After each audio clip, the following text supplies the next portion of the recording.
Hey everyone, I'm Megyn Kelly. Welcome to the Megyn Kelly Show. I watched the Netflix documentary Harry and Meghan, so you don't have to. And I have a lot of thoughts. More on that later. But first, there's a lot of news to get to. WNBA player Brittney Griner is back in the U.S. after being detained in Russia for 10 months. She was released following a trade for notorious arms dealer Victor Bout, also known as the Merchant of Death. Here to discuss that and much more is former acting director of U.S. National Intelligence, Rick Grenell. Did you know that traditional bed sheets can harbor more bacteria than a toilet seat? It can lead to acne, allergies, and stuffy noses. Miracle Brand offers a whole line of self-cleaning, eco-friendly bedding like sheets, pillowcases, and comforters that prevent 99% of bacteria and require 3 times less laundry. How about that? Miracle Brand sheets are thermoregulating and designed to keep you at the perfect temperature all night long. They're infused with natural silver that prevents 99.9% of bacterial growth. Who doesn't want better sleep and luxurious feeling bed sheets and a cleaner bedtime experience? And since these come with 3 free towels, you're going to get 2 gifts in one. Stop sleeping on bacteria. Go to trymiracle.com/MK to try it today or to gift it to someone special this holiday season. Save over 40% and be sure to use our promo code MK at checkout to save even more and get yourself 3 free towels. And Miracle is so confident in their product, it's backed with a 30-day money-back guarantee.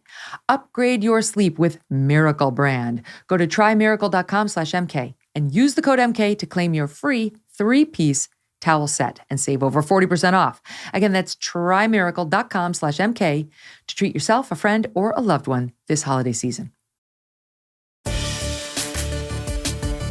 Rick, welcome back to the show. So what do you make of the Brittney Griner swap? Well, thanks for having me, Megyn. Look, we should start off by saying these issues are very difficult when you're dealing with family members who literally, I think, will do anything to get their loved ones back. And I think that's appropriate. I've thought long and hard about this hostage process, and it's really important that the families always stay independent from government. Government certainly doesn't want to have a slippery slope of doing something that encourages regimes like Putin's regime to somehow start grabbing people and using them as a weapon in negotiations. Certainly, we know that if that happens, they'll just start grabbing Americans wherever they can and then start with demands. But I think, in particular, this Griner swap was really bad. And I think that it is going to signal troubled waters for Americans as we travel overseas, because what you have is a basketball player who simply had marijuana, and suddenly they're being switched for a guy who has been trafficking in arms that kill Americans, literally a killer of Americans and others. And it's just not something that we should have done. I think the Biden team has made clear that they had no choice, that this was the offer that Putin made. But I don't believe that. I reject that. I think you always have an opportunity to leverage. You're the United States of America, and you shouldn't just have Putin dictating to you a trade and take it or leave it, and being trapped somehow by saying, well, we want Brittney Griner home, and this is the only thing that we can do to get her home. I think it really, again, signals troubled waters for Americans overseas. It's such a tough situation because we want Americans home. Yes, she appears to have, taken pot into Russia. But I mean, my God, 10 months in a labor camp, that's really not in anybody's mind fair. They were trying to use her. They were trying to up the ante to get our attention, and it worked. And this guy, Victor Bout, being back on the streets is not a good thing. Politico has a great piece today getting into the background of this guy, and it starts as follows. Listen to this, Rick. Shortly after 1 p.m. Bangkok time on March 8th, 2008, 2 shaggy Colombian guerrillas locked eyes with a genial, mega-rich Russian arms dealer and realized they had a lot to talk about. A guerrilla says as follows: "They're flying Apaches. They're flying Black Hawk. We don't have any. How can we defend ourselves with a rifle against a Black Hawk or against an Apache? We want to knock those American sons of bitches because we're tired. Kill them and kick them out of my country." "Yes, yes, yes," says Victor Bout, the arms dealer, commiserating. "They act as if this was their home. Propaganda." Bauer assures Ricardo and his pal Carlos, both working for the Colombian Marxist rebel insurgency known as FARC, that he shared their hatred for the United States. We have the same enemy. Goes on from there. So he's back out on the streets now because we needed to get our basketball player home. But the thing is, that's what we tend to do. We don't tend to let Americans twist in the wind forever in these regimes, even if they've broken a law, a minor law, right? We're trying to strike a balance between getting our girl home and at what price? And do you think this was just too high a price to pay? Well, I think you just hit it on the head. At what price? And yes, it was way too high of a price. We, of course, want Brittney home. We want all Americans home, even though she's kneeling for the American flag and doesn't love what America stands for. We still want someone like that home because we should be always pushing for freedom of speech. But let's look at this. I tend to, as a diplomat, try to look at the other side and put myself in their shoes. What Putin wants during this war in Ukraine is he wants his arms dealer home. He wants to be able to get arms from a whole bunch of places. And this guy was the expert. The reason why he's trying to get this guy home, the expert arms dealer, is because he's having trouble in Ukraine. It's clear they're buying drones from Iran. They're doing everything they can to try to win this war. They're running out of power. They're running out of money. And yet Putin feels very strongly that this is, his stance. I wouldn't say final stance, but it could be. He very much feels like this is the pride of old Russia, the old Soviet Union that is at stake. But I, as an American, get frustrated that Joe Biden keeps getting outmaneuvered. Let's be very clear about why this Ukraine war started. The Senate Democrats and Joe Biden dropped the Trump sanctions on Nord Stream 2, on Putin's pipeline. We had that pipeline sanctioned. And when Biden came in, and this doesn't get enough media attention, he and many Senate Democrats that took to the floor in the Senate said, we're dropping these sanctions because we don't want to stick it in the eye of the Russians. And we think that this situation is going to get worse if we don't drop the Trump sanctions on the Nord Stream 2 pipeline.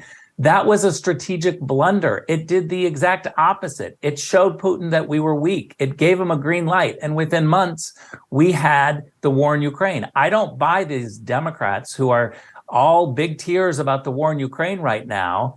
And the fact is, the media aren't putting the tough questions to them to say, yeah, but you voted to drop the sanctions on Putin's pipeline. What do you expect? Putin is going to thank you and pull back from his offense? No, he saw weakness and he doubled down, and we have a war in Ukraine because we dropped those sanctions. Now we're giving billions of dollars in this war, and they just got their arms dealer, their expert arms dealer, their best arms dealer back in Russia, and he's already at work, absolutely trying to find new arms to escalate this war. This is Joe Biden's war. And who did we get? It's like, yes, we brought our American home, which we like, but we forgot Paul Whelan. We forgot our ex-Marine who's sitting over there, who's been accused, our people say, on trumped up bullshit charges of being a spy. And he's been sitting over there since December 2018. He told CNN in a phone call Thursday night, he's really unhappy about this. Here's just a bit of that, SOT 2. I have to say I'm greatly disappointed that more has not been done to secure my release, especially as the 4-year anniversary of my arrest is coming up. I was arrested for a crime that never occurred. I'm happy that Brittney is going home today and that Trevor went home when he did, but I don't understand why I'm still sitting here. What do you make of that? Because that started during the Trump administration when you were working for Trump. So what do you make of Paul's complaint? Well, we've been working on Paul's issue for a very long time. Look, these things are very difficult. They take a long time. Again, I want to emphasize that it's very important for the family. I've worked extremely closely with families who have a loved one that is detained overseas. And they should have the right to speak out and criticize. The government should not try to control them. And we in the Trump administration were absolutely clear that the families get to do whatever they want to do. We're not going to try to control them. The Biden team absolutely threatens and controls these families. They say, shut up. They say, go along with our policy. And so these families dutifully talk glowingly about the Biden team because they're afraid. They're absolutely afraid that they're going to get left behind because this is a vindictive administration. They weaponize everything. We know that as conservatives. They weaponize the IRS. They weaponize DOJ. This is an administration that is trying to control the families. And I think it's really important to let the families pressure the government and do whatever they can, go on TV, criticize the U.S. government. I even believe this is very controversial, but I even believe that the families individually, without the government support, should be able to pay and do anything they want to get their loved ones back. From a public policy standpoint, we don't think that's a good idea to pay. When I'm in government, I absolutely want to try to convince the families why it's a bad idea. But Megyn, if my mom, if my nephew, if my brother was overseas, I'm going to do everything possible. And that would mean everything is on the table. Guys, I almost feel like, don't say it out loud, Rick. It's like next thing you know, somebody's going to I know, but because, you know what? Yeah. It as part of a public policy, somebody who cares about public policy, you got to care about the individuals. And you want to be able to not control these families when they're in a desperate situation. And make no mistake, I would always try to convince them not to do it. It's not a good idea because of the slippery slope. But you can understand. But you shouldn't because of the control precedent. Well, Ken, my problem with this is it feels like a loss. I don't understand why we couldn't get a twofer when we're giving it up an arms dealer when he's in the middle of this war, which isn't going very well for him. Why can't we get a twofer? It's not like we have an arms dealer and a basketball player. We got a guy who they say may have been a spy. It seems like the evidence of that is rather weak. I don't know what the proof is, but they didn't catch him in the middle of an arms deal like we did this guy, Victor Bout. Okay. So, the Biden administration basically shrugs his shoulders and says, it wasn't an either or. What can we do? Here's the president, just to bring it home for the viewers. Shot one. This was not a choice of which American to bring home. We brought home Trevor Reed when we had a chance early this year. Sadly, for totally illegitimate reasons, Russia is treating Paul's case differently than Brittney's. And while we have not yet succeeded in securing Paul's release, we are not giving up. We will never give up. So should we just accept that? Or should we say, as you said, we're the United States of America. We have more leverage. We have more power. We have more everything than Russia does. Of course. To hear Joe Biden say we had no choice is awful. It's embarrassing, and he should be thrown out of office. This is the same guy who said, I got 90% of the Americans back from Afghanistan. This is not what the president's supposed to do. The president has a lot of leverage. And yes, again, I'll say it for the third time. It is a very difficult situation. No one is pretending like this is easy, but we do have leverage with Russia. We were making progress. But now you have this precedent that an NBA player is going to be switched for the Merchant of Death. So what does that mean now for Paul Whelan? He's not an NBA player. He's a former military official. So now we're going to have to, ratchet it up and give away a whole bunch because that's the pay scale that the Biden administration has established. And I think that it's terrible. Stiff. We should be able to come up with a whole bunch of other ideas. Certainly we have other tools, whether it's Department of Transportation, right? Airline flights. We have a whole bunch of things that we can use. I'll just quickly say, when I was U.S. ambassador to Germany, we had a situation where Meghan Air was an airline bringing in terrible stuff into Germany. And we asked the Germans to shut down the airline. They wouldn't do it. And we finally had to go. And I had to say to Chancellor Merkel, we're going to have to warn Americans that if you travel to Germany on an air flight, you need to be realizing that this is a very risky situation because there's an Iranian airline coming in and bringing in bad stuff. And so as soon as we used that tool, that said a lot to the government, and they changed their ways and they barred Meghan Air. I'm suggesting that there are other tools that we can use throughout the U.S. government, Treasury Department, Agriculture, Commerce, State Department. There are other tools to get Whelan home.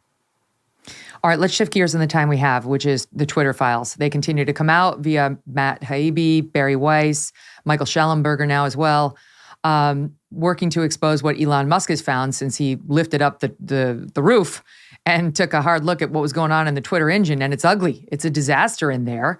There's been a couple of additions, but what Barry Weiss essentially reported is contrary to the congressional sworn testimony of Jack Dorsey, the former Twitter CEO, they have been shadow banning people. And lo and behold, it's conservatives. It's people like Dan Bongino. It's Charlie Kirk. It's Dr. Jay Bhattacharya, who we first put on this show in the spring of 2021 when he was being banned and not platformed by anybody. I'm very proud of that, by the way. He says we were the first major interview that had him on. He was banned. He was secretly being placed on a trends blacklist, which prevented his tweets from trending. What did Jay Bhattacharya do? He basically said, let's do focus protection for people. Let's make sure we focus on the elderly and the people who really need quarantine as opposed to kids. And they banned him, not to mention Bongino, Kirk, and others. Just to take a walk down memory lane, Rick, here is Jack Dorsey in sworn testimony denying that Twitter does this. It's 2018, SOP 4. Mr. Dorsey, welcome. Thanks for being here. I want to read a few quotes about Twitter's practices, and I just want you to tell me if they're true or not. Social media is being rigged to censor conservatives. Is that true of Twitter? No. I don't know what Twitter is up to. It sure looks like to me that they're censoring people, and they ought to stop it. Are you censoring people? No. Twitter shadow banning prominent Republicans. It's bad. Is that true? No.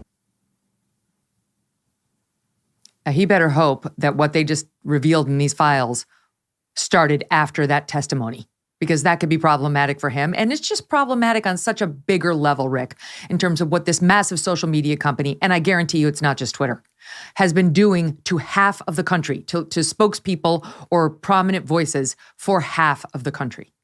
Yeah, I mean, look, my own anecdotal evidence shows me that Instagram does the same thing all of the time. It's ridiculous what's happening on Instagram. So, Congress needs to go after this. We just need to fight. This is packaged as a freedom of speech issue. And shame on the DC media who have been cheerleaders for silencing conservatives and silencing dissenting voices. Sometimes they're not even conservatives. I'm outraged that we have a platform that lied to us about what they were doing, pretending to spin the whole thing as, we're the guardians against fake news.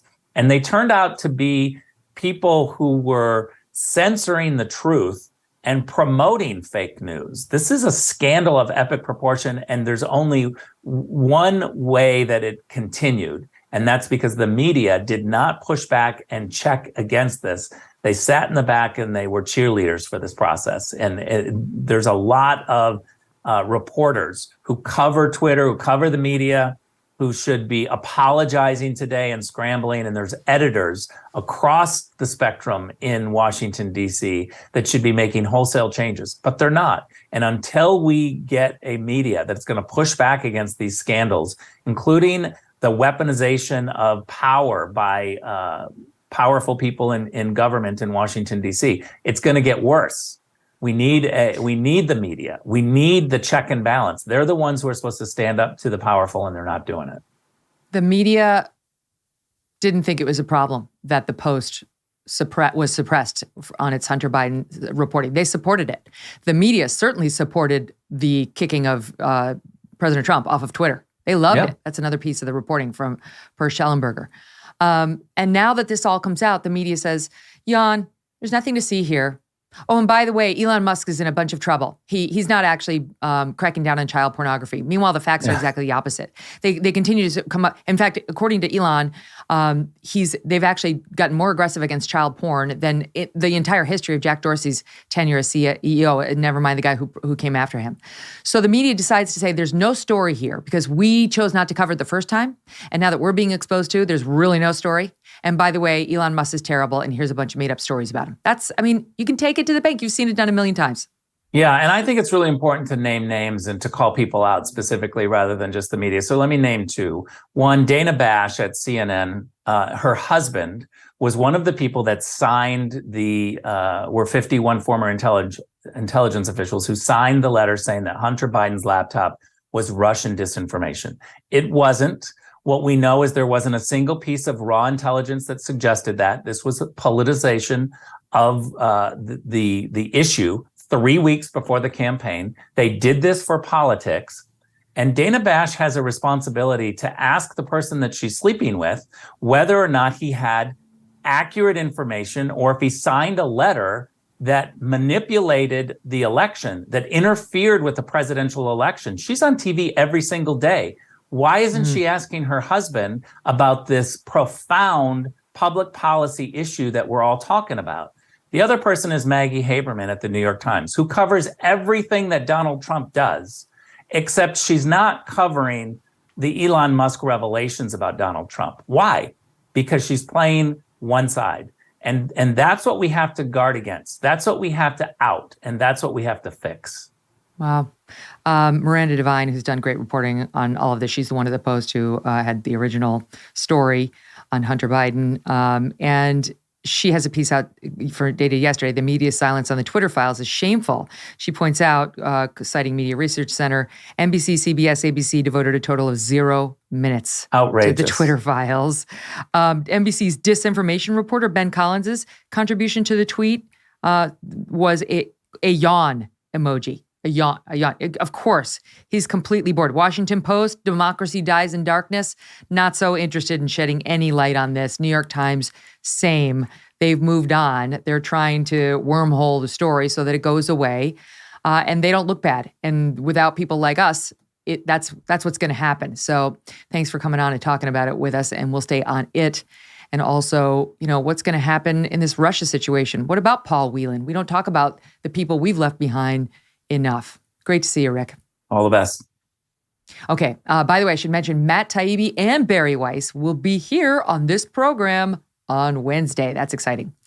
Okay. When we come back, my thoughts on the new Netflix Harry and Meghan, quote, documentary, plus author Tom Bauer, who wrote the book Revenge about her, is here. Quick clarification for you now. Dana Bash was previously married to Jeremy Bash, who did sign the Hunter Biden laptop disinformation letter, but my producers tell me that Dana and Jeremy actually divorced back in 2007, so they have not been together in a while. We'll be right back.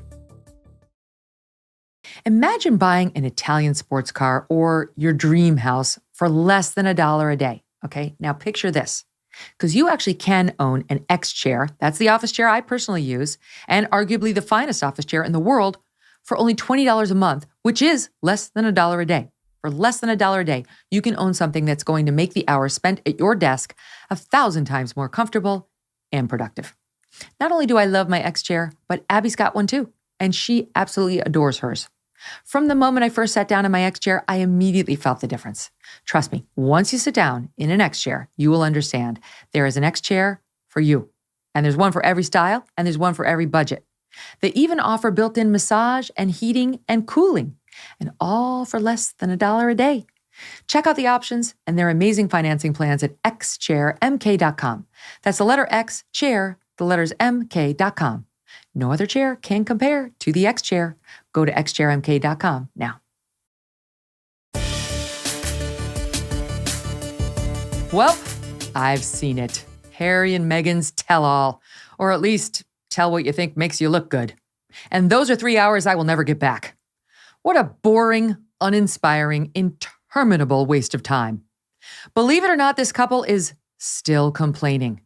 From the Montecito mansion with their 2 beautiful, perfectly healthy children, a little chicken coop and flower garden out back, matching Uggs for Meghan and her toddler, all royal titles still intact, complete with matching stationery, and nearly $200 million in the bank thanks to their insatiable desire to finally tell their story. Like to Oprah, and on Spotify, and in New York Magazine, and in a memoir, and, well, you get the point. They have to do it, you see, because no one knows the whole story. No one. This has always been so much bigger than us. No one knows the full truth. We know the full truth. The institution knows the full truth, and the media know the full truth because they've been in on it. Okay, so Harry and Meghan know, and the entire royal family knows, and the press, who informs the public, they know, and the guy at the Sunoco, he knows, and the waiter at Olive Garden, he knows too, and that's all that knows. No one else knows the full truth. So they have to finally tell it. Okay. And what is their chief complaint, pray tell? It appears to be that the press has occasionally been not nice to Meghan Markle. After months of ubiquitous fawning coverage that made her a household name, some then said nasty things, like calling her the C word, and the B word, and the other B word. And you know what, Meg? Been there. Quick reminder. Megyn Kelly's really biased against me. Do you really think she can be fair at a debate? Which set off a new torrent of tweets. 80,000 tweets directed towards Megyn Kelly. Vocative broke it down to see what the most popular words were. Crazy Megyn Kelly. Crazy, bimbo, overrated. Bimbo blonde. Bimbo Megyn Kelly. Slut. Hooker. Can't watch Crazy Megyn anymore. Donald Trump and his arch nemesis Megyn Kelly are making peace. Signs of a truce this morning between their Trump feud and apparently diffused. You met with Megyn Kelly today. How did that go? Good times. And let me tell you what I've learned. Over time, the nastiness dies down, and you learn to rise above. You learn to look at your beautiful life and to focus on that, not what strangers write about you in the press. The sun keeps rising in the east, and your loving life goes on, no matter what people tweet or print about you. As King Charles once said, and I know you've seen this because it's in your series, you let this stuff take hold of you at your peril. If you don't try to work out in your own mind some kind of method for existing and surviving this kind of thing, you would go mad, I think. Obsessing over the negative pieces for 5+ years is another way to go. Constantly playing the victim despite the enormous gifts you've been given. But this is not healthy, nor is it particularly attractive. And newsflash, it has the added effect of making people dislike you, thus feeding the demand for even more negative press. The people this pair is asking to feel sorry for them have their own problems, real ones. They live paycheck to paycheck for the most part. They have kids in public schools where they worry about depression or drugs and crazy teachers.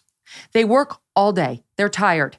They need a vacation that they're probably not going to get, and they don't have a closet full of designer dresses, never mind stylists surrounding them for major black tie events, as we see in this piece.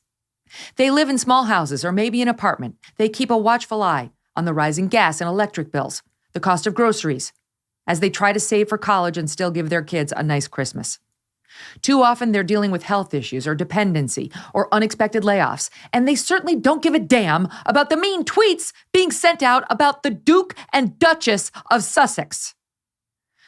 One thing I did find interesting was the amount of emotional baggage Harry still carries.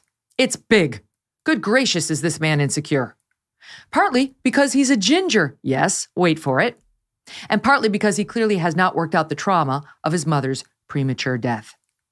Time and time again, I said to myself while watching this guy needed therapy. Not the weird tapping thing he did. A real psychotherapist. That is what he needed. Not a whiny, woke, annoying wife. Listen to him describe how his family allegedly reacted when he introduced them to Meghan. I remember my family first meeting her and being incredibly impressed. Some of them didn't quite know what to do with themselves. Because I think they were surprised. Maybe surprised that a ginger could land such a beautiful woman and such an intelligent woman. That's not his family. That's him. And he's not wrong. Does anyone really think if he were Harry Jones instead of Harry Windsor, this beautiful, semi-known social climber would have given him the time of day? It is a bit shocking that she's with him. Until you consider his title, fame, family, money, sort of, castles, staff, and access to fabulous things and people. That's what lured her in, clearly. Not Harry's red hair, and not his Mensa IQ either. Just kidding, that's not a real thing. Remember when he called the First Amendment bonkers? This is no scholar. All of this is a downside of being a prince, I guess. And not even the heir, just the spare. Honestly, though, it's probably also a downside of being a Gates or a Jobs or a Zuckerberg or a Beckham or a Brady. But it does explain why she so easily leads him around now by his little red puppy dog ears. Top that off with her damsel in distress routine every time a tabloid or a tweet or an anonymous internet troll says something nasty about her, and you have the perfect cocktail for frustration, tears, and eventually Megxit. Here's Harry explaining how he was not going to let this become Diana 2.0. I accept that there will be people around the world who fundamentally disagree with what I've done and how I've done it. But I knew that I had to do everything I could to protect my family. Hi, Grandma. Yeah. Hi, Grandma. Especially after what happened to my mum.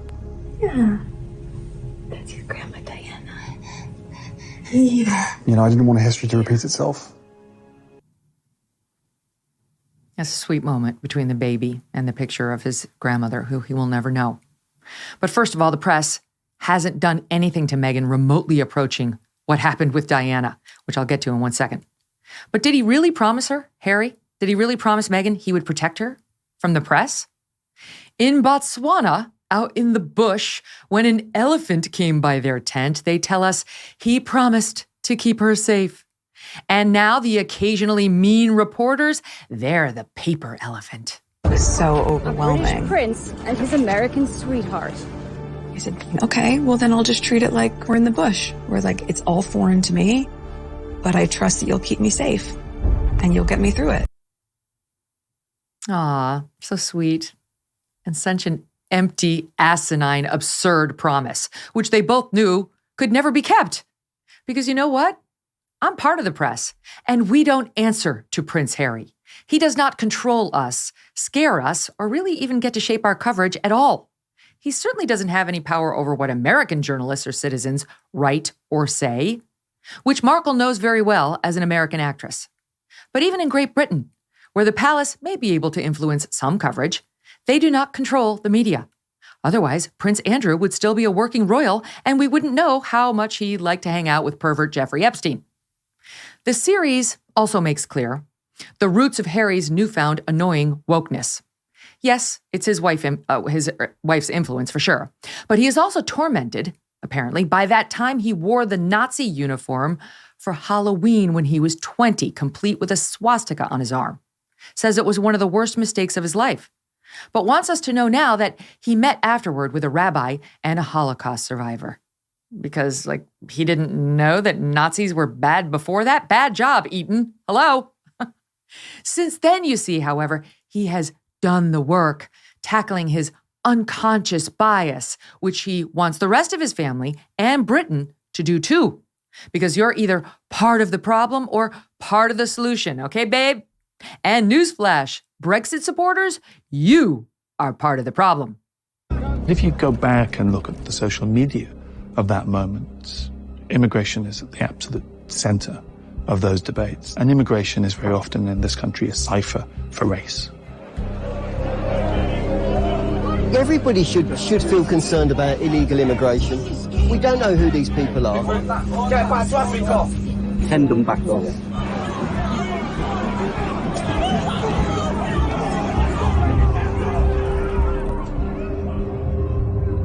So the EU commissioned a report in 2016, exactly the same time that our relationship became public. It warned that if the government isn't going to do something, or if the media aren't going to sort themselves out, that a culture war that had already existed was going to become huge and become a real problem.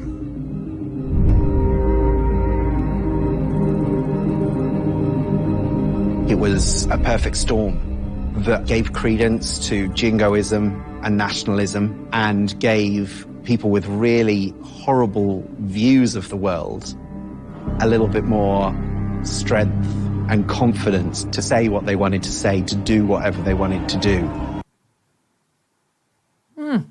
To be clear, If you supported the UK asserting its independence and leaving the EU, according to the moralists of Montecito, you are racist. You drove them out of the royal family. Looking at you, Nigel Farage, you are to blame for Brexit and apparently for Mexit. Unlike you racist, Brexiting Brits, Harry gives not a thought now to people's race. He is over it. Unless they're his kids, in which case he's super excited to share. My son, my daughter, my children are mixed race, and I'm really proud of that. Wait, is that okay? Are we allowed to be saying now how proud we are of our children's race? Because I'm pretty sure if a white person said that about their white kids, you'd be calling them racist. H, do better. Race is, of course, an ongoing theme of this so-called documentary and of this couple's woke life. Meghan's race is allegedly the reason why people came to loathe her, you see. And the race of those doing the reporting is the reason they're racist and keep doing racist things like not liking Meghan. We have to recognize that this is a white industry. So people who come up with these headlines, they are doing so in a newsroom that's almost entirely white. And they get to decide whether something has crossed the line of being racist. You see, the documentary lays it bare. By the way, can we really call it that, a documentary? It wasn't exactly fact-based. Seemed more like one of those inspired by a true story than an actual true story. Like most of these streaming documentaries, it wasn't produced or directed by a journalist. It was created by a woke Hollywood filmmaker who used to direct The Handmaid's Tale. And Liz Garbus's failure to adhere to journalistic standards is quite undermining of her piece. A journalist would not have used 5 shots unrelated to Harry and Meghan to show press harassment of them. A journalist would not have suggested a war by the press while showing a picture the couple blessed and cooperated with. That would not be ethical. A journalist would not have aired this thing without making sure that his or her attempts to get comment from the palace were repeated and clear and well documented, none of which happened here. A journalist would not have allowed Meghan to smear the BBC as doing an orchestrated reality show interview for their engagement without seeking comment from the BBC, which has since denied the charge and accused the filmmaker of misleading editing. A journalist might have felt duty-bound to point out that while Meghan was urgently messaging her dad about her wedding, she was coordinating with palace PR. These were not loving messages from a concerned bride-to-be. This was defensive PR by a woman obsessed with her media coverage. All of this came out in one of her many lawsuits against the UK press. Guess this documentarian forgot to document that. The fallout with her dad caused lasting damage. In one of the more shocking moments of the film, H describes it this way. She had a father before this, and now she doesn't have a father. And I shouldered that, because if Meg wasn't with me, then her dad would still be her dad. She doesn't have a dad? What a farce. She does have a dad. He raised her and loved her and paid for her college and never asked for any of this attention. He screwed up in dealing with the paparazzi, staging photos of himself, getting ready for her wedding, reportedly in exchange for cash. Not good. But unforgivable? One mistake after a lifetime of loving and supporting her? You know who doesn't have a dad? Me. And millions of others out there who would kill to have just one more Christmas with them.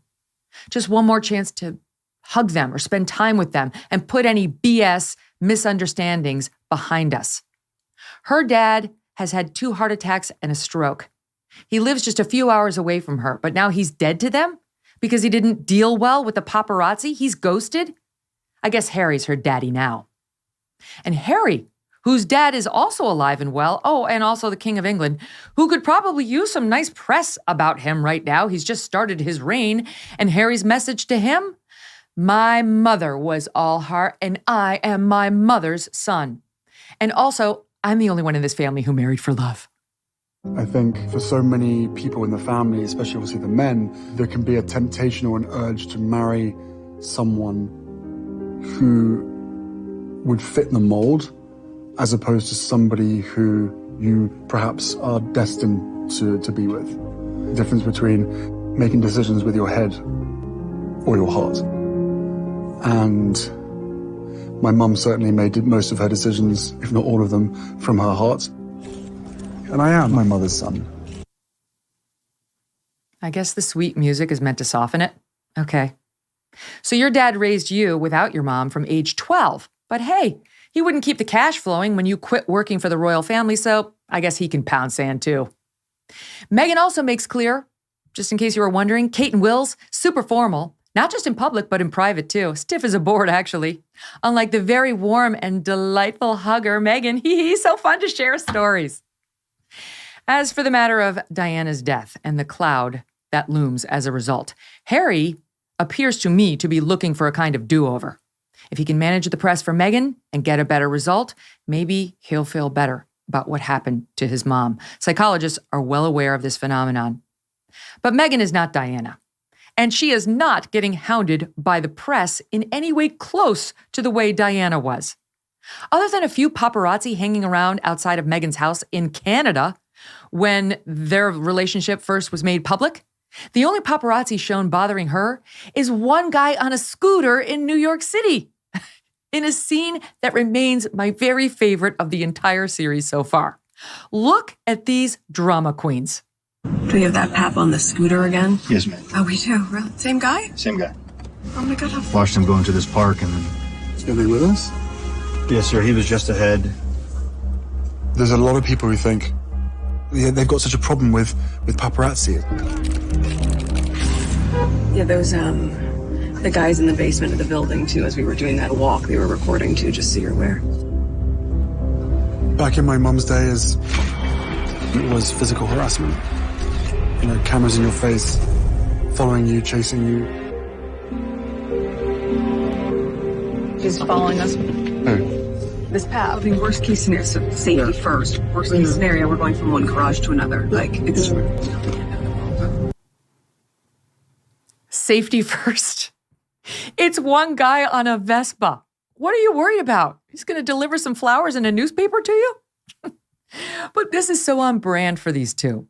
A ridiculous overreaction to an absolute nothing burger that they then use to paint themselves as victims, and doubly so when no one reacts with the horror they expect.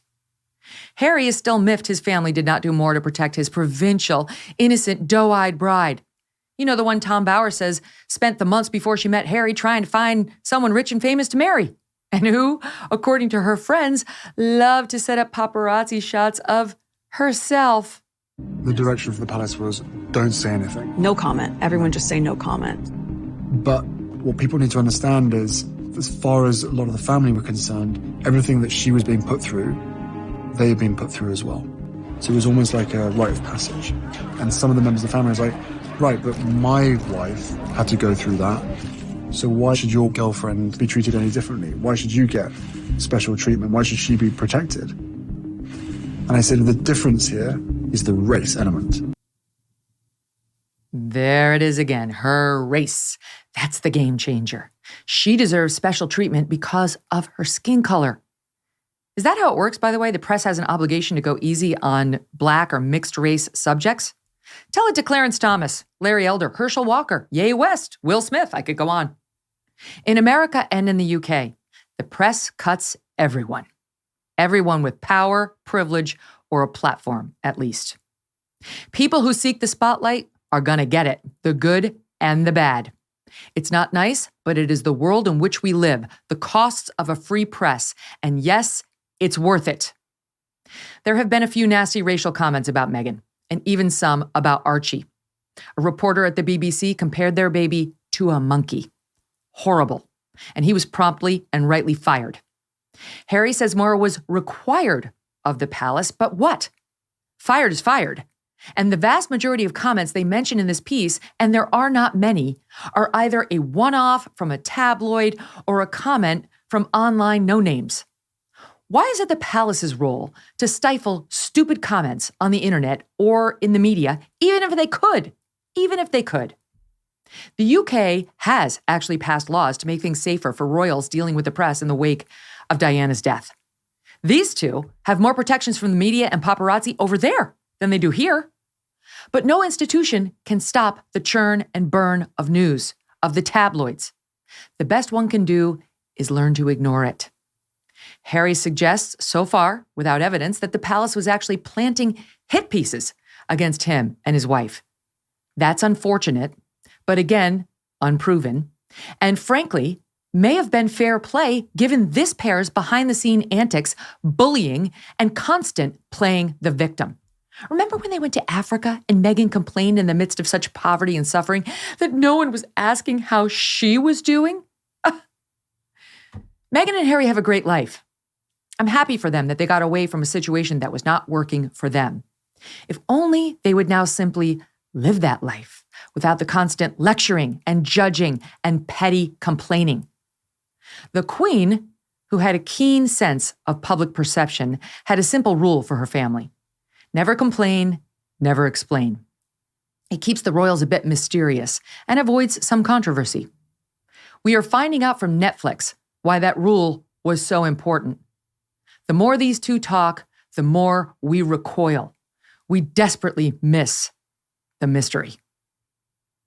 Joining me now, Tom Bauer, author of Revenge, Meghan, Harry, and the War Between the Windsors. Tom, great to have you back on the program. What do you make of it all? Well, you summarized it very well, Megyn. It is nauseating and it was boring. But I think one element which needs to be remembered is that Meghan was very, very popular in Britain when they first engaged, and the wedding was an unbelievable high point in Britain's history that year in 2018. It all began to sour when they became so hypocritical.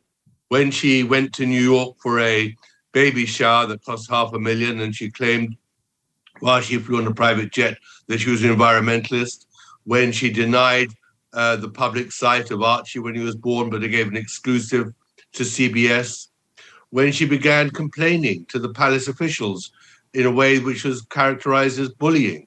And all the time, the public was giving her the benefit of the doubt until it became intolerable. She was not only hypocritical, but she was dishonest. And that is really when it all fell apart. And of course, when she gave her letter to her friends who passed it on to People magazine, the letter to her father, which was clearly intended for public consumption, which was just filled with lies. Then I think the public decided that Meghan was after her own interests and had none of the interests of the royal family or Britain at heart. And she really cast herself as a celebrity to return to Hollywood and was not prepared to be a member of the royal family. And it was at that point she lost not only public support, but the British media's support. You're absolutely right. I mean, I've joked on the show before. Here's my Meghan and Harry mug. Believe it or not, I have a Meghan and Harry mug from their wedding when I went to cover it. And so I was there. I saw the love for her amongst the British people. They absolutely adored her, and not just the people, the press too. Yes, there's always going to be a couple who are nasty or say negative things. That's life. But the overwhelming majority of coverage and comments about her were absolutely fawning. But we're supposed to just forget all of that because these two go scroll through the comments section. Literally, there was a statement by him 8 days after the relationship was announced, referencing the comments section of some online internet sites to try to find anything negative, and then they blow it up into representative of the full coverage. Well, I think you've got to bear in mind that Harry is not very intelligent and is emotionally insecure and has never really understood Diana at all. When Diana died, he was 12, and he's never really tried to understand that Diana was not killed by the media. Diana fed the media. I mean, she'd given Andrew Morton a secret interview to provide his book. She'd given the BBC an interview to the Panorama interview, which was explosive. She kept on calling paparazzi photographers to tell them where they could get a good angle of her. So the idea that Diana was not totally in cahoots with the media is ridiculous. And of course, she didn't die in Paris because of the media. She died because she wasn't wearing a safety belt while she was driven by a drunken driver at a reckless speed. So, and Harry doesn't want to understand that because of one factor. Meghan has played him brilliantly. All his other girlfriends got fed up with a manic depressive who drank too much, who was boisterous, and had paid no attention to them, the women. And Meghan comes along deliberately looking for a rich, famous man, and in the end cultivated him. In the end, she created what she wanted, and he simperingly obeys her. So he walked all this right stuff into about it. Diana. And her acting history, I think, helped her. Let me just pause you there, Tom. So I'll squeeze in a quick ad, and then I want you to pick up that thought, and we'll also play the new trailer in which they launched new allegations. Oliver the Ornament is a 7-book series about one family's collection of ornaments. The first book begins Thanksgiving night, while the last book takes place on Christmas morning.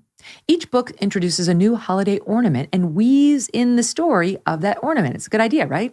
Super cute for the whole family.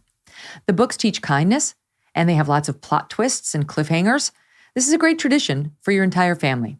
Parents, grandparents, kids, grandkids, they're all going to look forward to the next family story night. It's a nice way to get everybody together.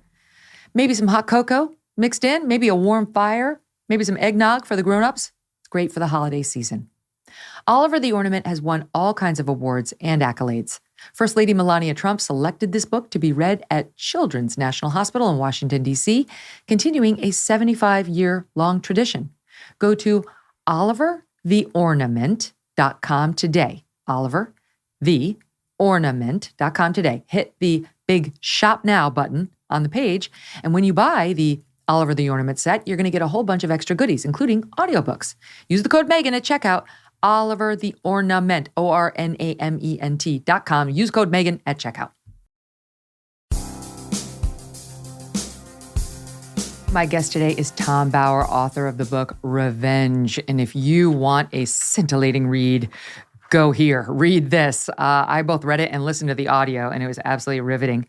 And it's got a lot of fact bombs in there that will contradict a lot of what you're being told by this pair in this so-called documentary. For one, Tom, before I get to their new trailer, for one, she wants us to believe she was having her single girl summer. She was not interested in meeting a man at all. And then now we get a different story. It was originally, they were set up on a blind date. Now it's we met over Instagram. But either way, I was not interested in being set up was not true.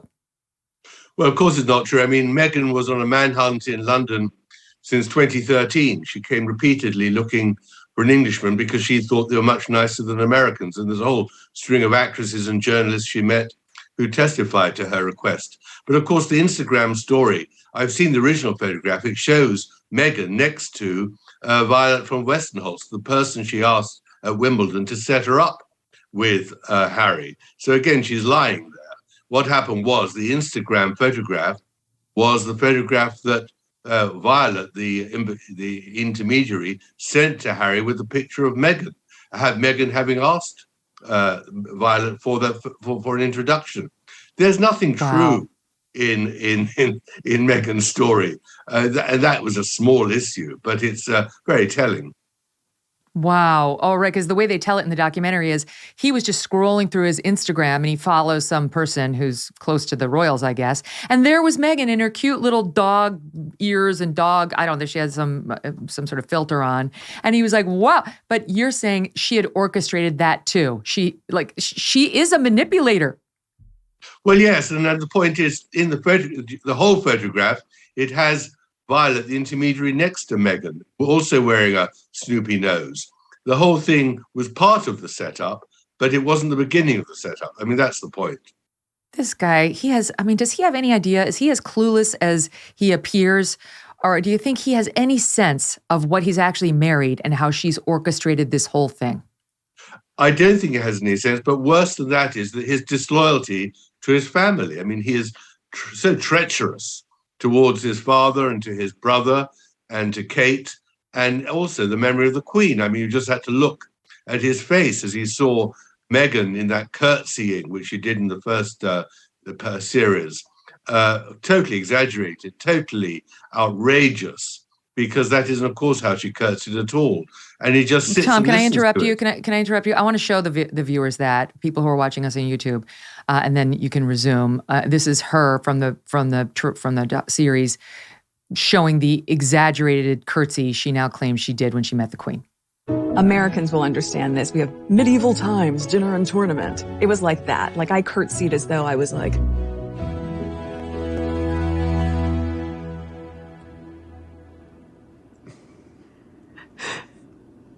Pleasure to meet you, Your Majesty. Like, was that okay? Go ahead. Well, I think, clearly that was rehearsed several times by the Hollywood director before they got the right take. And it's completely untrue. She would never have done that. And it was apparently at a lodge in Windsor Park. I mean, it's ridiculous. But the real problem for Harry is that he's cut himself off completely from Britain. Meghan doesn't care. But Harry should care, because it's terrible what he's done to his family. But of course, it gets much worse, because what your viewers don't understand is that the series also attacked the Commonwealth, which are 56 nations, nearly all of them part of the former British Empire, which voluntarily have joined together. That's nearly a third of mankind, to improve the world. And amongst them are Canada, Australia, New Zealand, Singapore, and they're cast as racist as well by that historian who you featured in the series. And that is just terrible, because the Commonwealth was the Queen's great pride and joy. And Meghan and Harry trash it. And that is unforgivable. Yeah, this episode 2 goes over the British Empire, slavery, racism, and the privilege of the royal family. Again, as I mentioned, the talking points, they blame Megxit on Brexit and the racists in Great Britain who had the temerity to want Britain's independence back. All racists, all anti-immigrant, all anti-Black. And I mean, just like these allegations alone, I can see finally why people would say they should be stripped of their royal titles, because to allow this guy who clearly can't stand Great Britain's to maintain his title, and never mind her, is an insult. It's a real insult now to the people who he's smeared. Well, absolutely. I mean, clearly they should lose their titles. But of course, the royal family has a much bigger problem, which follows Thursday's series, which of course is Harry's book. And that's going to regurgitate and add a lot more to the fuel to the fire. And I think the only way is not only to strip them of their titles, but in the end, to break the Queen's dictum of don't explain, don't complain. And probably for William to say that what Harry is describing is completely untrue, and that he really needs to go back to a shrink and have his head examined why he is behaving in this completely ridiculous and awful manner. It's truly like a family of robotic, loveless, evil racists. That's the image these two want to paint of the royals versus themselves, the huggers, the bird watchers, the baby snugglers, as if Kate and William don't have a million home photos of themselves snuggling their babies. They just don't release all of that to the public. I'm sure they're just as warm as any other parent when it comes to their children, but it's these two who are trying to draw a line between the two. And Tom, now today, we get trailer number, I don't know what, but they're promoting the second edition of their Netflix series. It comes out this Thursday, 3 more hours. Good God, help me. And this one seems to tee up exactly where they're going. Here it is. I wonder what would have happened to us had we not gone out when we did. Our security was being pulled. Everyone in the world knew where we were. I said, we need to get out of here. We are on the Freedom Flight. To see this institutional gaslighting. I wasn't being thrown to the wolves, I was being fed to the wolves. They were actively recruiting people to disseminate disinformation. They were happy to lie to protect my brother. They were never willing to tell the truth to protect us. Prince Harry and Meghan Markle. The rogue royals. They just wanted to be free. They wanted to be free to love and be happy. I applauded that. In order for us to be able to move to the next chapter, you got to finish the first chapter. It gave us a chance to create that home that we had always wanted. I've always felt as though this was a fight worth fighting for.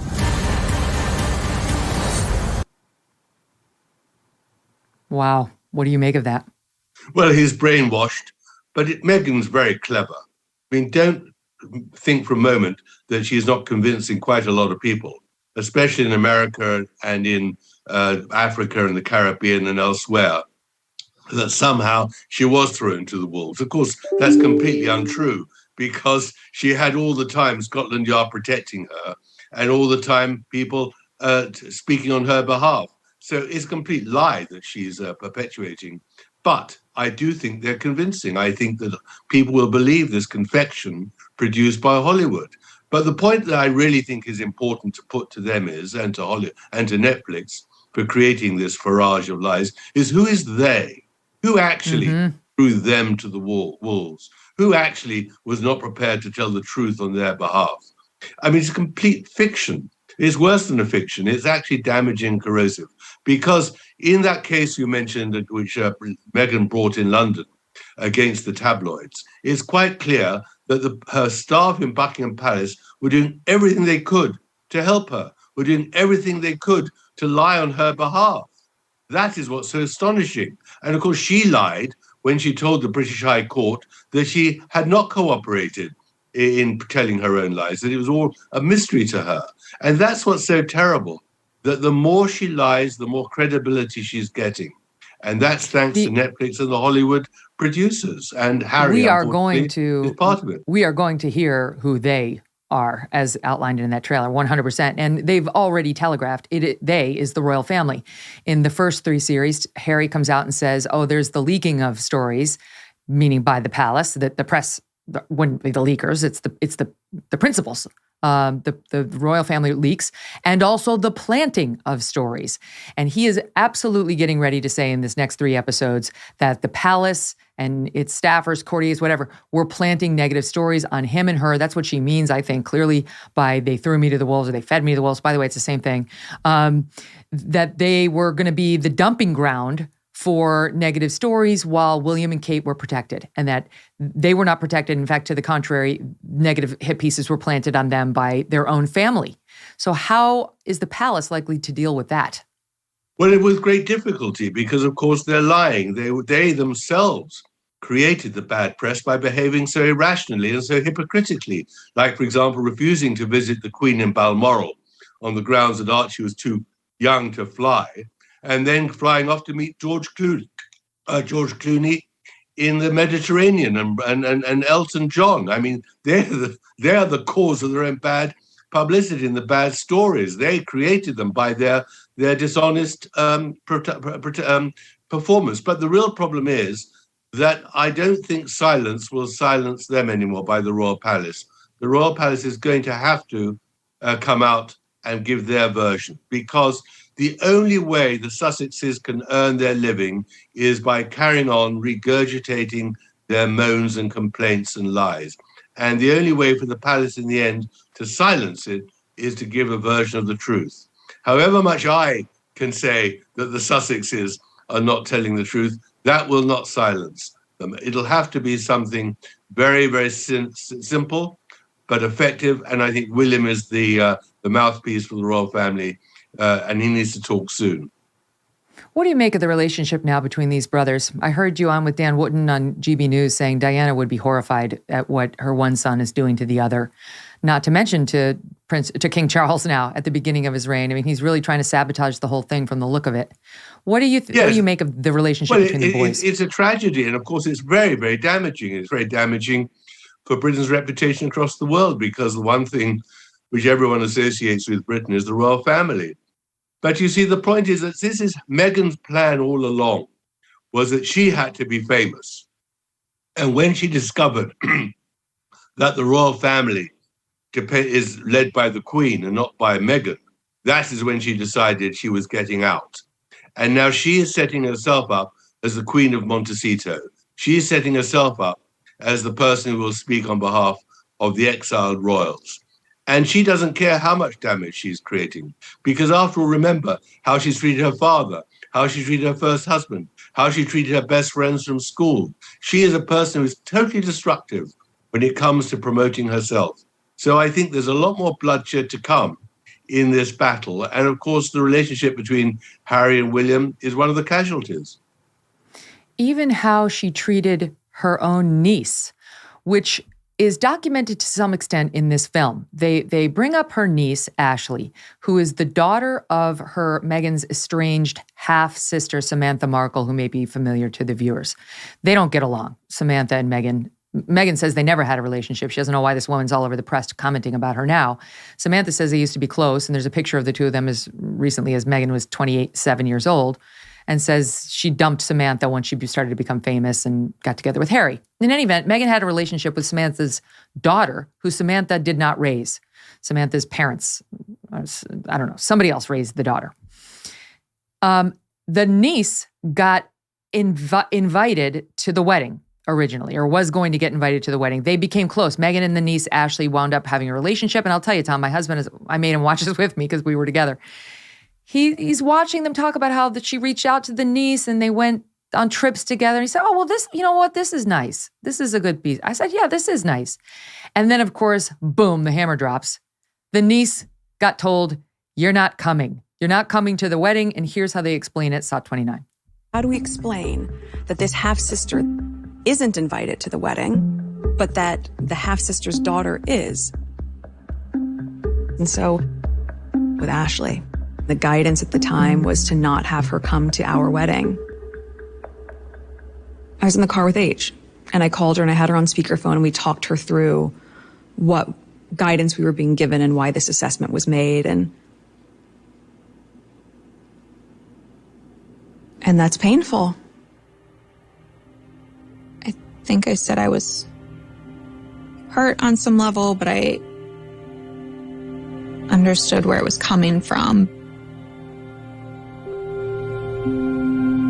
To know that it was because of my biological mother that this relationship that's so important to me was impacted in that way.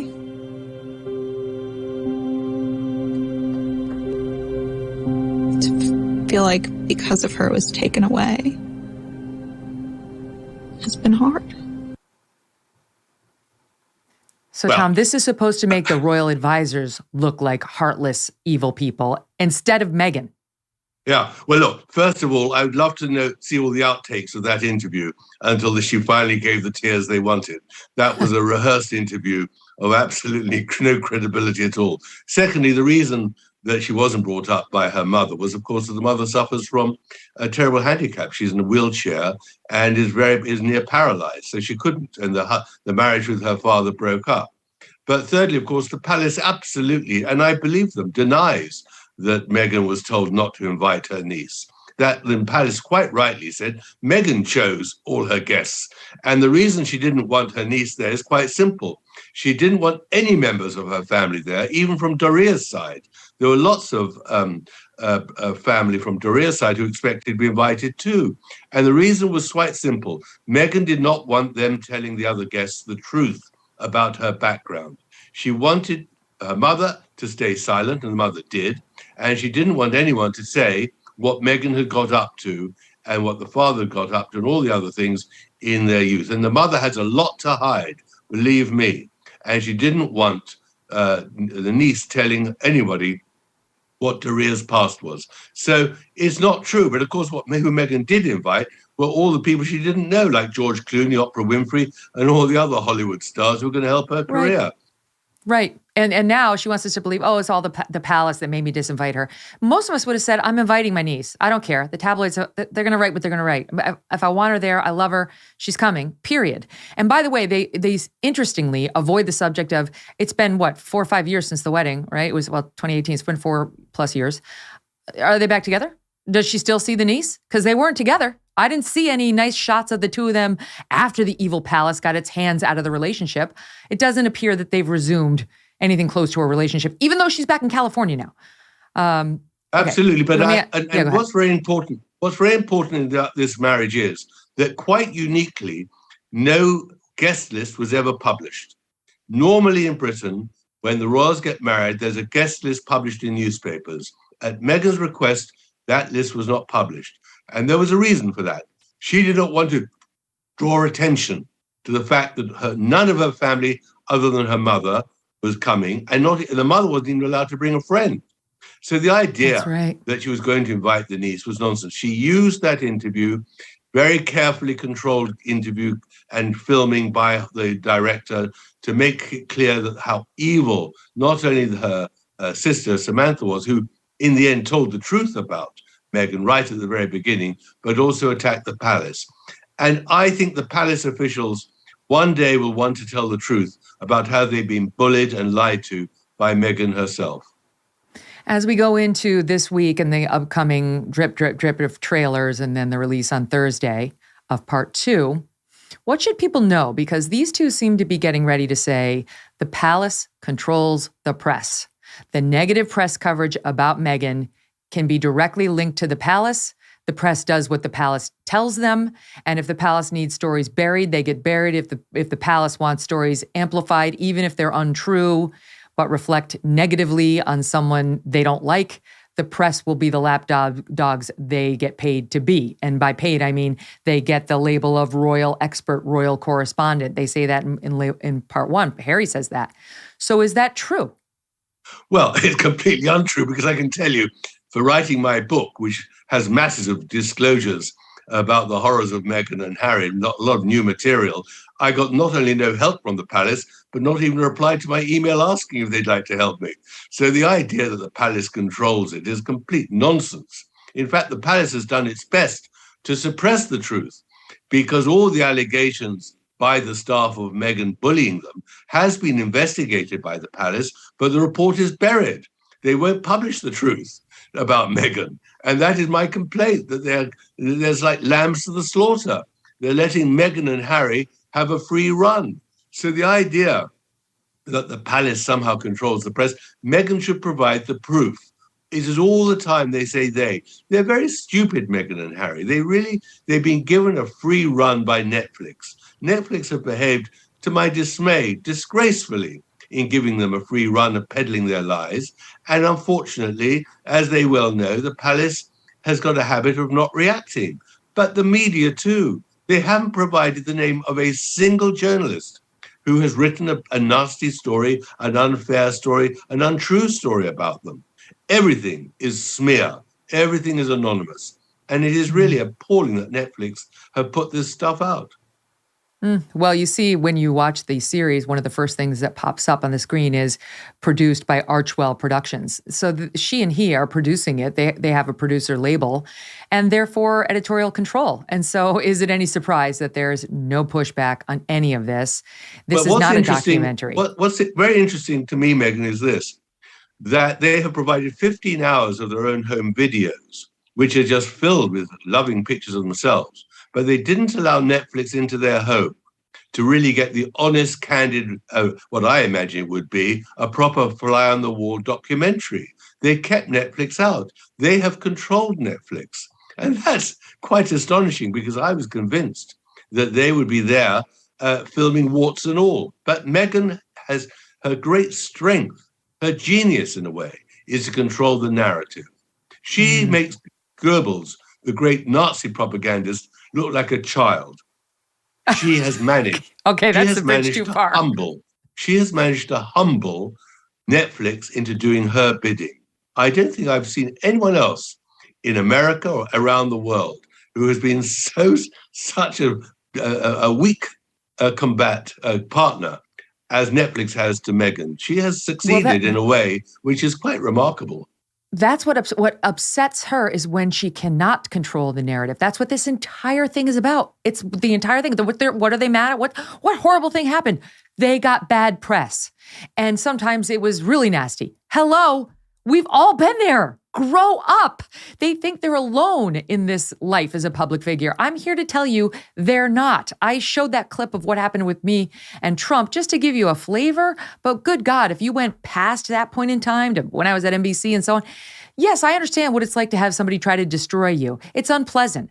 But most of us in the public eye understand it's the unfortunate downside of being in the limelight. It will pass.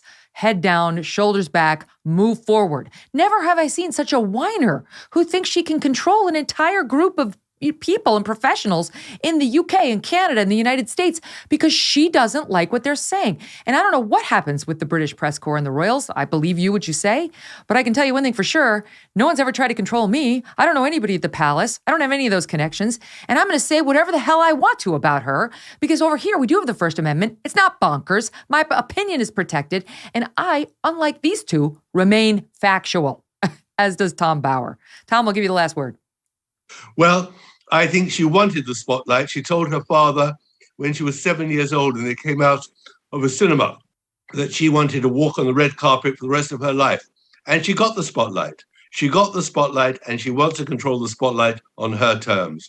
And that is why programs like yours are critical to actually puncture the bubble and to tell the truth. Well, Tom, thank you very much. You've been a leader in that your whole career, so it's a pleasure to have you on.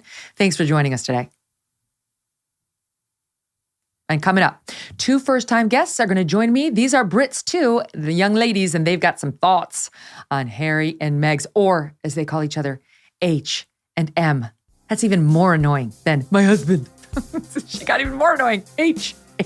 Stand by.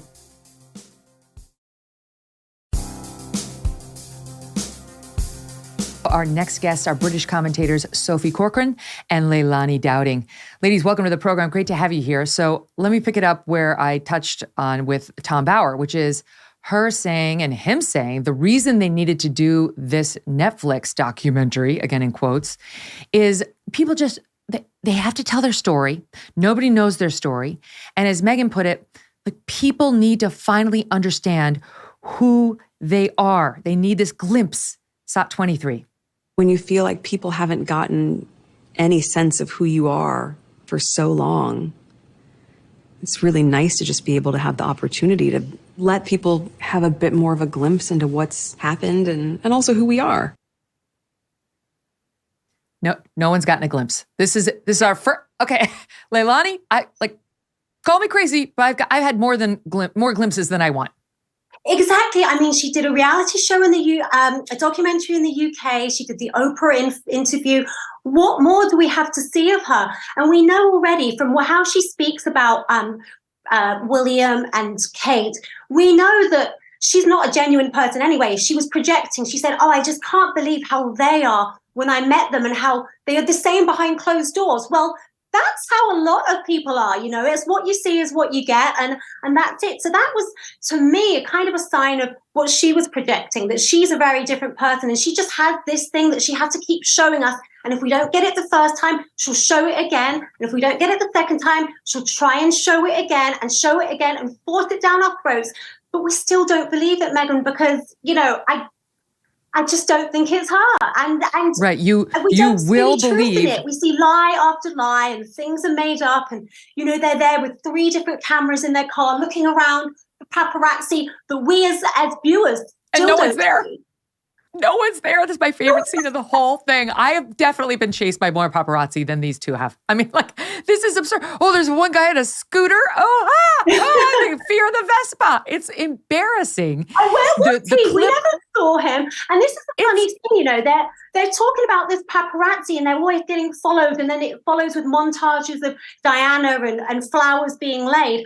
But, that was all paparazzi if it was paparazzi in America. So why were they fleeing the UK? What were they fleeing from? Because, it's there in America. When we saw the press, I saw a headline from the National Enquirer. I'm pretty sure that's an American magazine. I saw these ladies on a daytime show making fun of how the Queen would act when they saw Meghan. That was another American show. So what is it about England, and what was this whole setup in the first 3 episodes to paint England as this awful, racist, nasty country?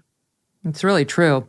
The piece that Leilani was just referencing, Sophie, about where she weighs in on what Will and Kate are like behind closed doors is it's a masterclass in manipulation. It really is. Look how she sets herself up while just innocently commenting on how Will and Kate are behind closed doors. Watch this, 24.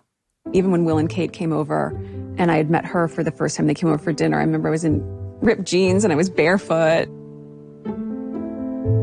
It's like I was a hugger. I've always been a hugger. I didn't realize that is really jarring for a lot of Brits. I guess I'd started to understand very quickly that the formality on the outside carried through on the inside. That there is a forward-facing way of being. And then you close the door and you go, oh, great. Okay, we can relax now. But that formality carries over on both sides. And that was surprising to me. Sophie? Well, this woman is just a master manipulator. It's the entire reason that they left the royal family in the first place. They constantly banged on about saying, we want privacy, we want privacy.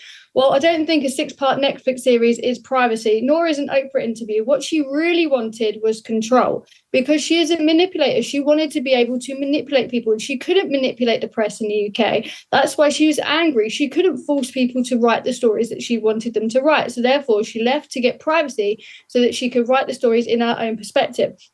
This entire documentary has stemmed from a hatred and a jealousy of Kate.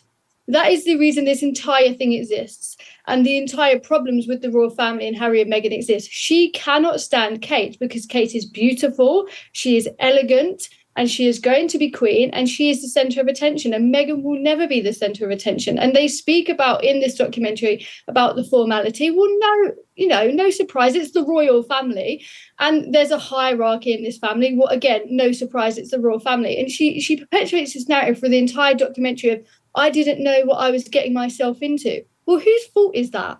Yours, because this is the royal family. It's not some irrelevant family sitting in Alaska. Like, everybody knows what the royal family do. They know how it works. No one believes that. No one believes that stupid claim that she didn't know what she was getting herself into. I've played this. Piers Morgan came on my show after the Oprah interview and we talked about this, but I queued it up for you gals. Now we have video. I don't show my kids on TV because unlike these two, I actually don't want to exploit them. But I'll show you this video. My daughter Yardley, her face has got a gray square over it, so you can't see her, but you can hear her and you can see her gestures. And this is my daughter Yardley. This is like a few weeks before I went over to cover the royal wedding. And I was just explaining to her, Mom's going to be away for a week. I'm going to cover this royal wedding. And she had heard about it in school and she understands the basics. And she had just turned 7. I think she was either late 6 or early 7 in this video. Everyone understood what Meghan Markle was getting herself into. And here is the proof. SOT 21.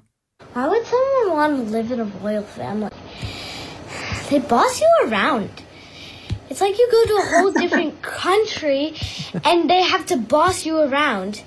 Like, you have to eat with your left hand. You have no choice. You have to. And I don't think that's fair. Because they've planned out your whole life for you. Right. And you already have your life perfectly in New York City. That's true. And then you go to England, and surprisingly, you don't like your life because someone else makes your choices. And it's not fair. I totally agree with you. I love what you said, Yards. Thanks. Adorable. Even a 6-year-old could see it coming. Well, this is the thing. I think, even a child can see, and I think Meghan can see. But then again, we see that Meghan has this obsession with Disney princesses. We're always hearing about her talking about, the Disney girl that got her voice back, Ariel, right? And then she wants to be compared to Diana, which is diametrically opposite, because Diana didn't use her voice. Diana used her ears. Diana listened, and that's what people loved about her. But Meghan had this Disney idea of what a princess is, and thinking it's all going to be, red carpet events and like a Kardashian reality show and the best designer clothes. And what she maybe didn't realize that it was going to be duty, and she would have to go to parts of the country that she might not like, that weren't glamorous, cut a tape, speak to people, but listen to what these people had to say about their lives, listen to what they were going through, about the work that they were in, not being lectured about net zero and green energy by Meghan Markle. Meghan would have to listen. So maybe that bit she didn't realize she would have to do. But as far as curtsying to the Queen, come on, she was supposed to have done a degree in international relations or international studies. You curtsy to the Queen, you bow when you're in Japan. There's certain things in certain countries that are marks of respect. And if you have done studies in international relations, then she should know that. And she, and as if Harry wouldn't have said, here's how it's done. Like he may not curtsy. I don't know what he does to the Queen, but I'm sure he's seen a curtsy 10,000 times. But I think that you ladies are underestimating the sacrifice this poor woman made during her stint over in your country. I give you, for example, the fashion. Look what this poor girl had to go through, SOT 28. Most of the time that I was in the UK, I rarely wore color. There was thought in that. To my understanding, you can't ever wear the same color as Her Majesty if there's a group event. But then you also shouldn't be wearing the same color as one of the other more senior members of the family. So I was like, well, what's a color that they'll probably never wear? Camel, beige, white. So I wore a lot of muted tones, but it also was so I could just blend in. Like, I'm not trying to stand out here. There's no version of me joining this family and trying to not do everything I could to fit in. I don't want to embarrass the family. Trying to compose myself. I can't, like the beige. Sophie, come on. That was wrong. This entire documentary, I'm sorry, it's just so pathetic. I mean, we have one of the most privileged people in the entire world. I mean, people in my country, we are literally, like, our homes are freezing. We're choosing between heat in and eat in. There's a war in Ukraine. And here we have the Duchess of Montecito crying about how hard her life is because she had to wear beige. Duchess happened. She's not oppressed. She's not a victim. It's just nonsense. It's absolutely. But I think what you said a second ago, Sophie, is interesting. I saw somebody online say, I think it was tongue in cheek, but they said anybody who's had a borderline personality disorder friend in their life understand what's happening from Meghan Markle's perspective toward Kate. Like, she does seem to be very focused on her. To take any shots at Will and Kate in this documentary is pretty extraordinary. I mean, Harry used to be like their third wheel, and they were very good to him. She's been very kind to him. Why would they be taking shots at Will and Kate? You know, they're not responsible for this massive institution, not yet. So she does seem to be obsessed with her because she raised her again in the Oprah interview in a way that we were told was dishonest. To your point a moment ago, that's interesting to me that you think this whole thing is about her anger toward the Princess of Wales. 100%. It's just pure jealousy against Kate. This entire Netflix deal, the entire reason she came out of the royal family is because she just cannot deal with the fact that there is another woman who is equally as beautiful, who is a whole lot more classy and a whole lot more talented and just better fit for the royal family than she is. And she cannot handle that. And this is all coming out of jealousy and of rage. And Harry's just sitting there and watching like a loser. That's the thing. Harry, by the way, I mean, Leilani, on the wardrobe front, Meghan wore tons of color while she was over there in the UK and part of the royal family. We have plenty of evidence of it.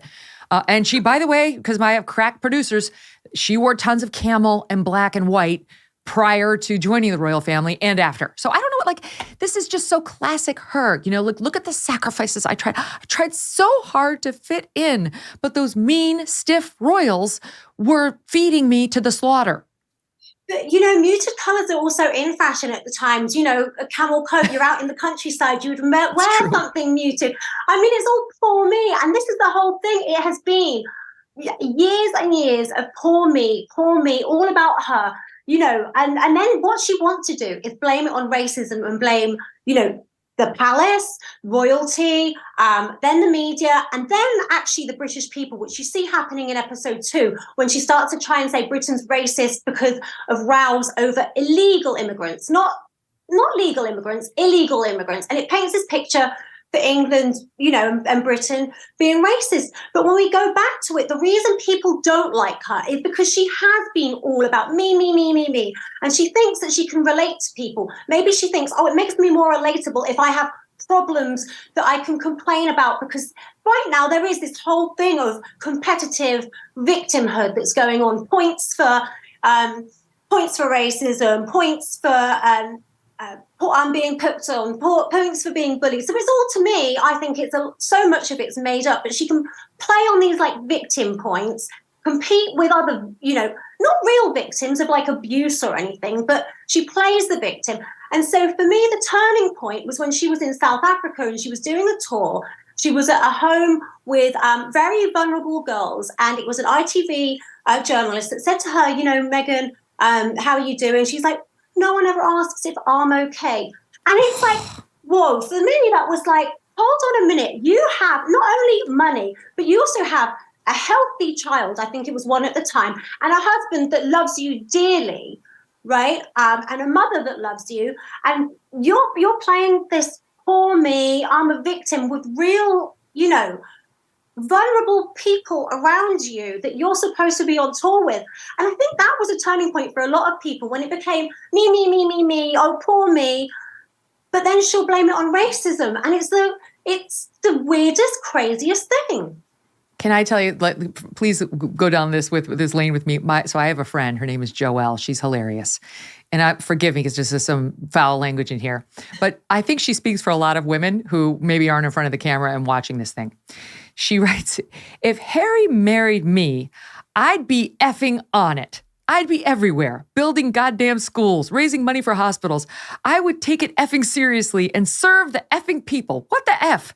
This insane narcissistic bitch, it's almost unbelievable. I would take on literacy, diseases, forget it. I'm serious. I'm dead serious. How stupid. She says, Meghan Markle, get your ass out there and help the people and stop worrying if Amal Clooney is going to be at your baby shower or not. It's absurd to me. This is the platform of a fucking lifetime. Get out there, keep your head down, do your effing job. You vapid, privileged American B-word. She's not a fan. I may be the only person alive that dislikes her more than you do, MK. Then she raises the point. She's in Africa. Africa. There's no clean drinking water. Civil war. The kids don't have clothes. And she says, but no one is asking me how I am. What the everlasting F, how you are. She said, at least Angelina Jolie and Madonna go over there and feel so bad they end up adopting a few of the children. She's joking. But I mean, this is how people feel. This is how real people feel watching her stand over there and complain in the middle of Africa, sitting in her Montecito mansion and complaining about her life. Even the same as Britain, this woman would not have the platform, would not have the fame, and neither would Prince Harry without the British people. I mean, he's famous on the back and lives a rich lifestyle on the back of taxpayers' money, British taxpayers' money. So you can't come and tell me that you're oppressed by us.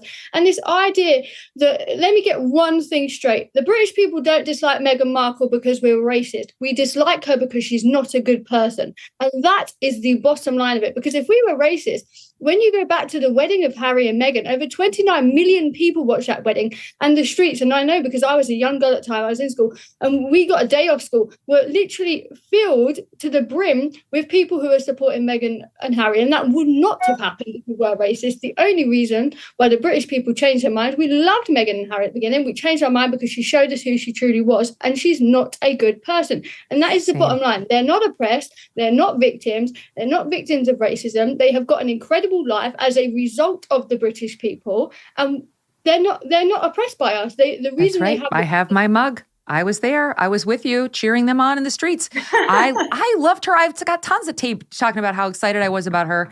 It was them, their behavior that turned people on them. And now in this piece, Leilani, they have this guy who works for their foundation, who's like, imagine the hell of them now having to go out there and perform for the same press that tore down his mother, that's been tearing down them. Here's a bit of that. His name is James Holt, SOT 22.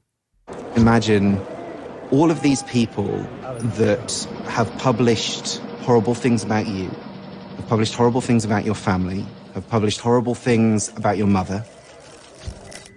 You've got to perform for them. Okay. All I could think was, welcome to being a public figure.